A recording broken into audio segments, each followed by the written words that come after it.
selamat malam. Assalamualaikum warahmatullahi wabarakatuh.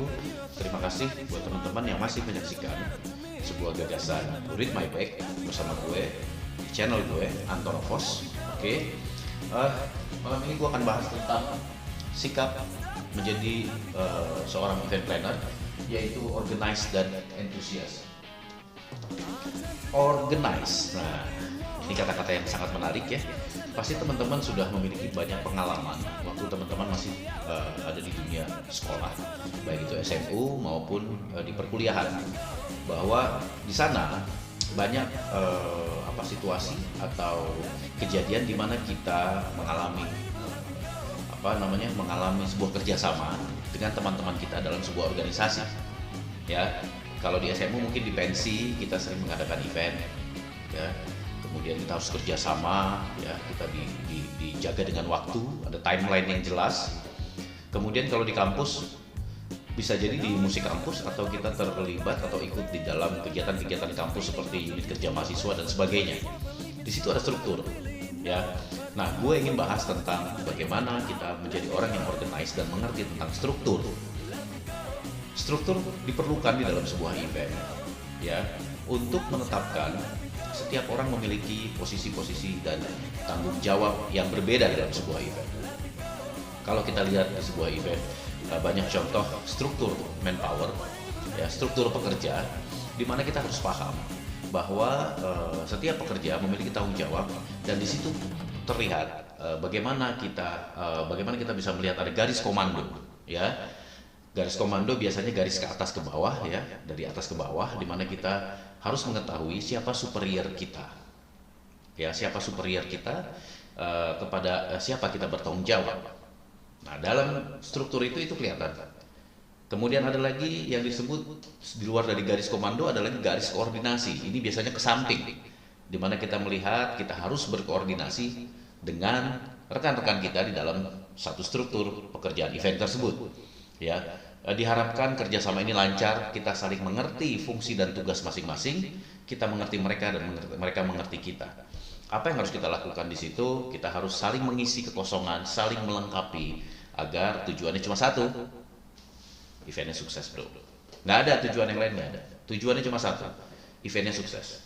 Ya, dalam sebuah event ada sebuah struktur yang namanya struktur kerja di dalam sebuah event. Ya, seluruhnya yang bekerja di situ tujuannya hanya satu, mensukseskan event tersebut. Yang lain nggak ada. Itu harus dipahami oleh teman-teman semua. Jadi jangan sampai ada ada pihak yang memiliki tujuan-tujuan lain, karena bisa jadi nggak solid, nggak kompak, dan outputnya nggak akan bagus, gitu.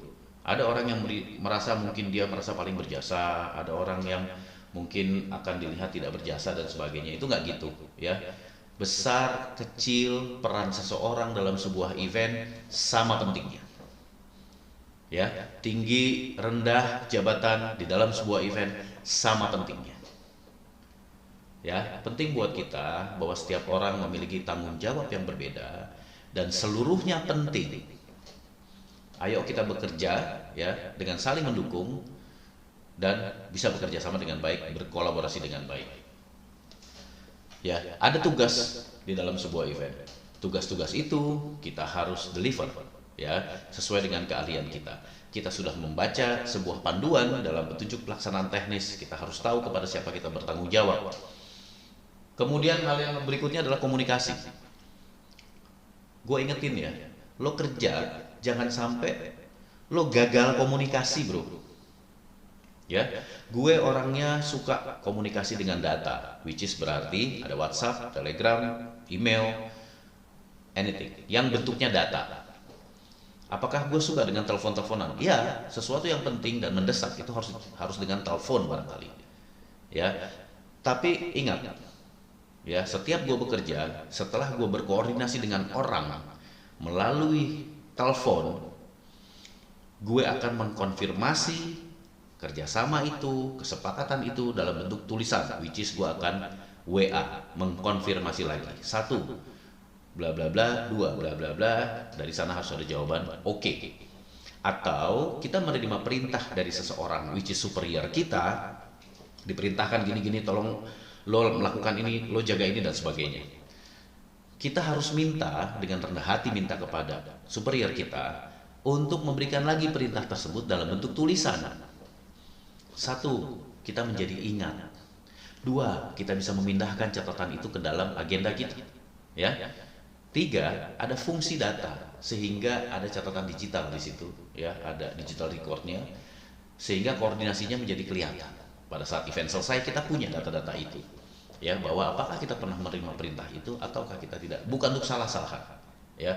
Tidak ada di dalam sebuah event main salah-salahan, itu nggak ada.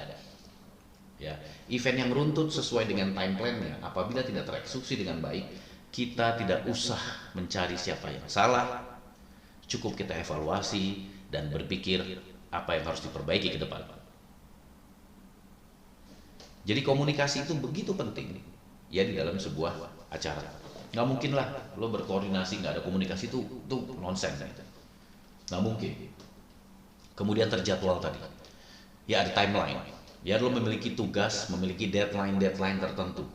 Ya, lo harus paham sebagai event planner, ya, bahwa dalam sebuah event itu ada rangkaian proses. Ya, proses ini harus dijaga.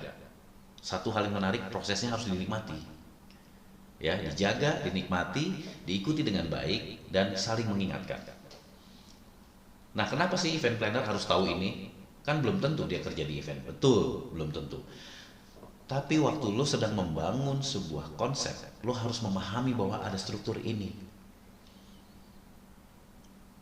Jadi waktu lo membuat konsep, dengan pengalaman lo berorganisasi, lo akan tahu seberapa besar kerjasama di dalam sebuah event harus dibangun, seberapa besar struktur tenaga kerja yang harus dibuat, siapa melakukan apa dilakukannya di mana dilakukannya kapan.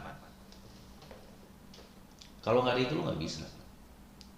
Jadi lo harus paham bahwa sebuah event itu memiliki proses yang dibangun dengan sebuah struktur tenaga kerja teamwork yang harus mensukseskan apa yang menjadi tujuannya event.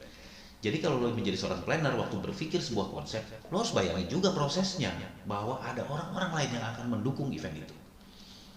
Jadi lo nggak bisa bluffing bahwa event ini bisa digarap sekian waktu. Bisa pak, gampang pak, nggak bisa. Ya, jadi lo harus diskusi dengan orang-orang yang sudah berpengalaman dan pengalaman lo juga.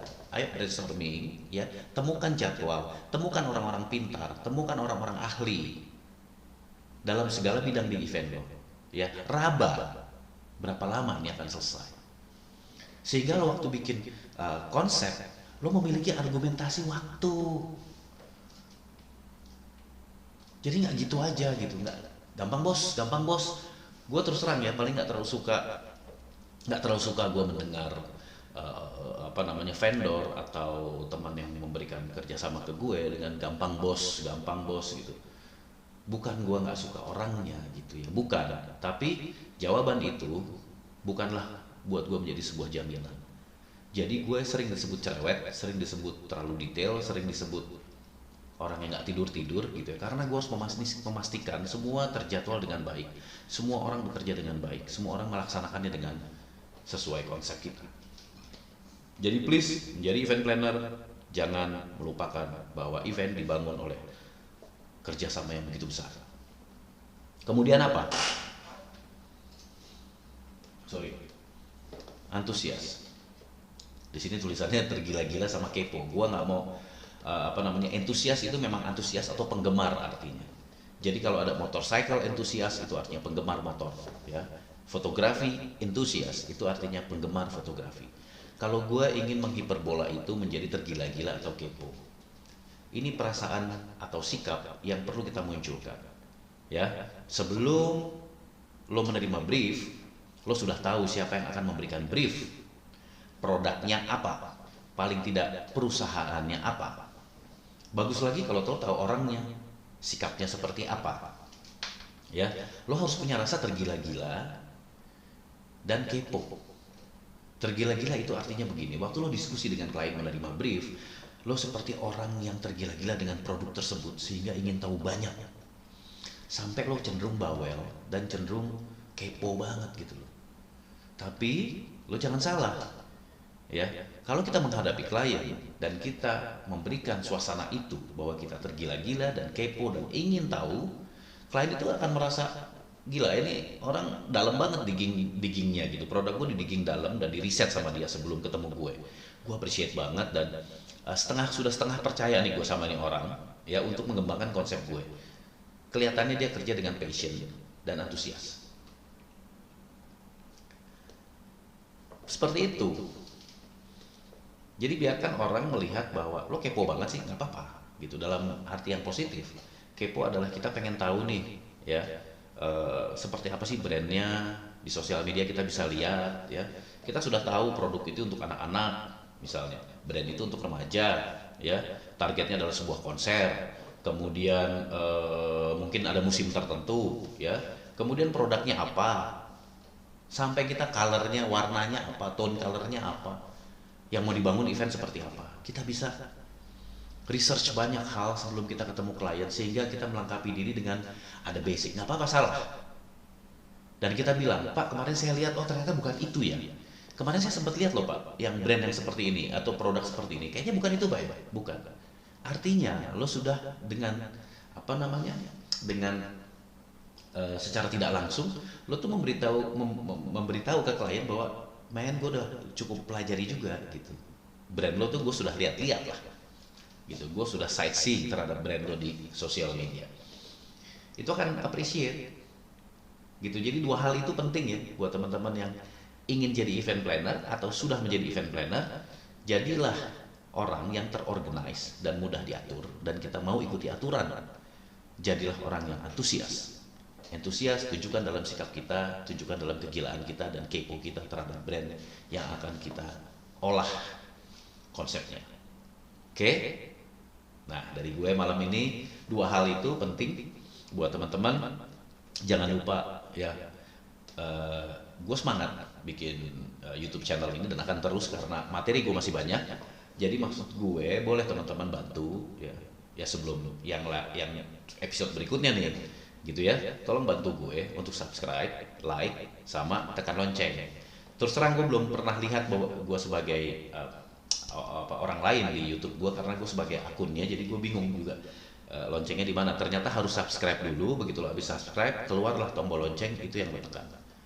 Kalau like ada di atasnya gitu. Mudah-mudahan apa yang gue sajikan ini bermanfaat buat teman-teman dan bisa menginspirasi. Ya tentunya keinginan gue yang amat sangat adalah apapun yang gue punya, apapun yang gue alami bisa menjadi legacy dan bisa menjadi ilmu pengetahuan dari berbagi ini. Gue nggak paling pintar, pasti ada yang lebih jago dari gue. Oke? Yang penting jangan lupa ya, lo harus keren. Assalamualaikum warahmatullahi wabarakatuh. Thank you bro.